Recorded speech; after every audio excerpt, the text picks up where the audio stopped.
So, good morning, everyone.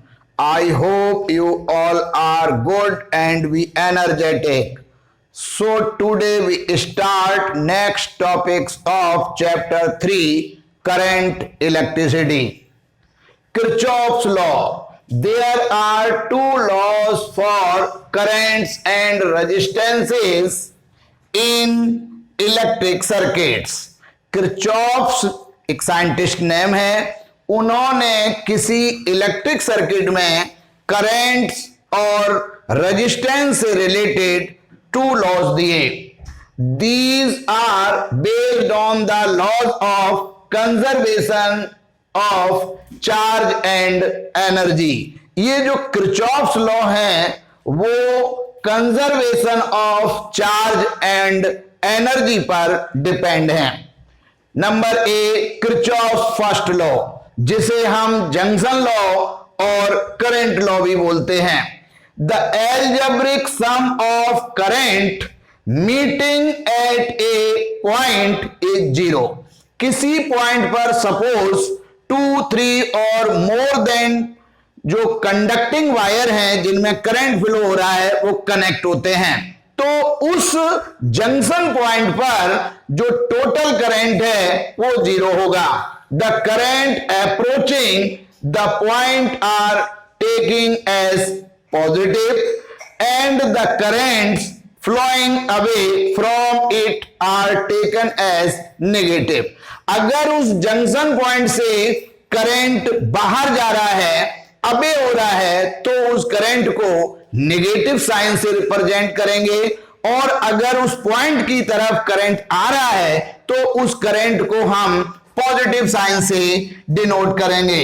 So according to Kirchhoff's first law, summation I at the junction point is zero.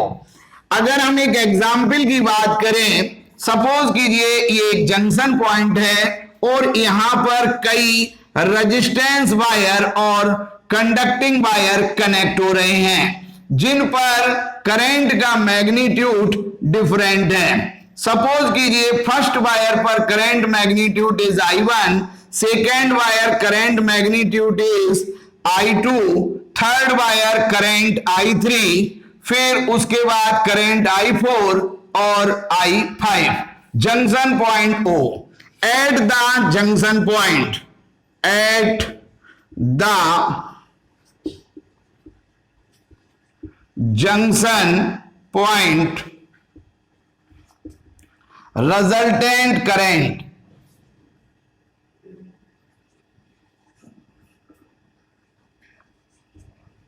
resultant current अब यहां पर I1 current approach हो रहा है, यानी junction point की तरफ आ रहा है, तो I1 is positive, I2 again positive, but I3 is negative. हमें एल्जेब्रिक सम करना है, तो I3 प्लस माइनस I3, क्योंकि इस जंक्शन पॉइंट से करंट बाहर जा रहा है. I4 अप्रोच हो रहा है पॉजिटिव, और I5 बाहर जा रहा है, तो प्लस माइनस I5. अब यहां पर I1 इक्वल टू जीरो, यानी एल्जेब्रिक सम इसका जीरो होगा. तो I1 plus I2 plus minus minus I3 plus I4 minus I5 is equal to zero. So I1 plus I2 plus I4 और negative वाले उधर ले गए, तो I3 plus I5.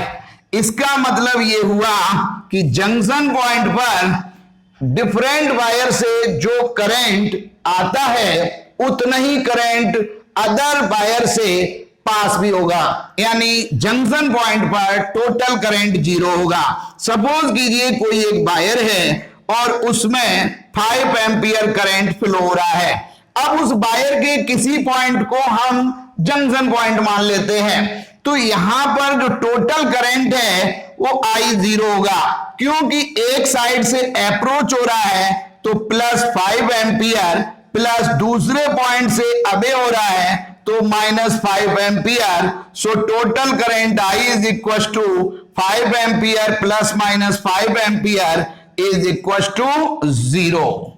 Some examples related to Kirchhoff's first law or Junction law और Ampere's law.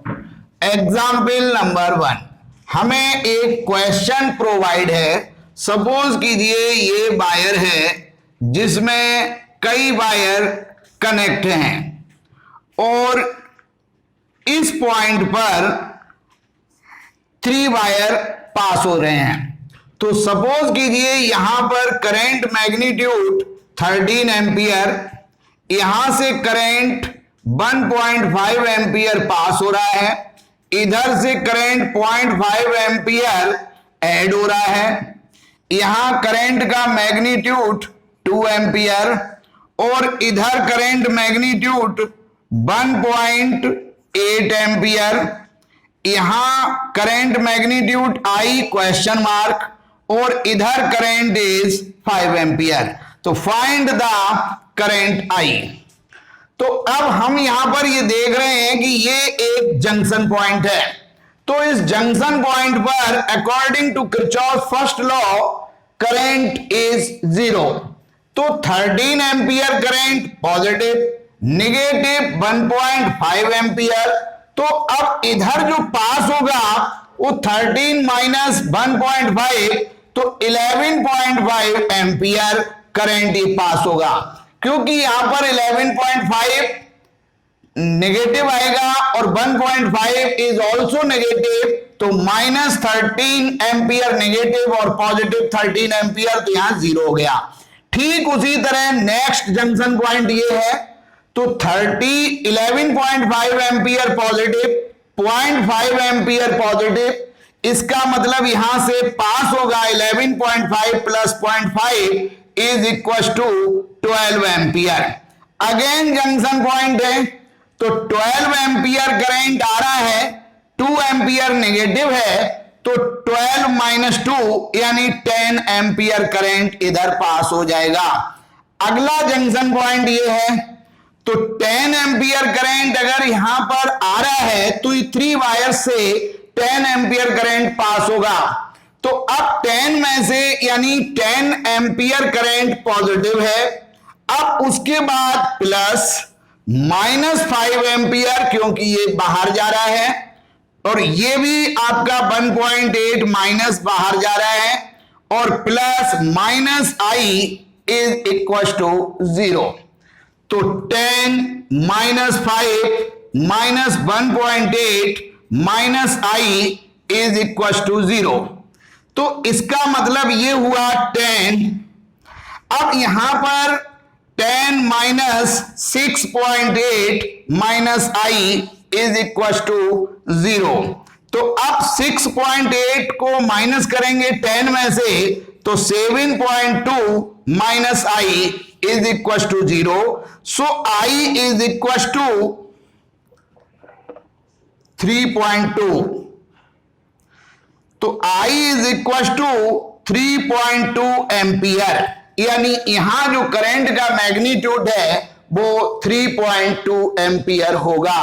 तो 3.2 और 1.8 ये 5 एम्पियर, 5 ये टोटल 10 एम्पियर पास हो रहा है, जबकि इस जंक्शन पॉइंट पर 10 एम्पियर करंट आ रहा है. So total current at the junction point is 0. Next example में हमने यहां पर एक सर्किट बनाया जिसमें different wire according to diagram connect हैं और इसमें वेरिएबल करंट फ्लो हो रहा है. तो सपोज कीजिए यहां पर करंट का मैग्नीट्यूड है 7.5 एम्पियर, यहां से करंट पास हो रहा है 2.5 एम्पियर, इधर से करंट 1 एम्पियर और यहां पर जो करंट है वो आउट हो रहा है 1.5 एम्पियर, 1.5 एम्पियर. अब यहां I is equal to find out करना है. तो सबसे पहला जंक्शन पॉइंट ये ऊपर की तरफ है. 7.5 एम्पियर करंट यहां पर इनसाइड है यानी पॉजिटिव, 2.5 नेगेटिव है, तो 7.5 माइनस 2.5 इधर हमारा करंट हो जाएगा 5 एम्पियर। अब अगला जंक्शन पॉइंट ये ले लेते हैं, तो 5 एम्पियर पॉजिटिव माइनस 1.5, तो यहां पर हो जाएगा 3.5 एम्पियर। 5 माइनस 1.5 तो यानी 3.5 एम्पियर, यानी 3.5 और 1.5 पास हो रहा है, यानी टोटल 5 एम्पियर पास हो रहा है, 5 आ रहा है। ये जंक्शन पॉइंट 2.5 और 1 एम्पियर करंट पॉजिटिव है, तो टोटल यहां पर हो गया 3.5 एम्पियर।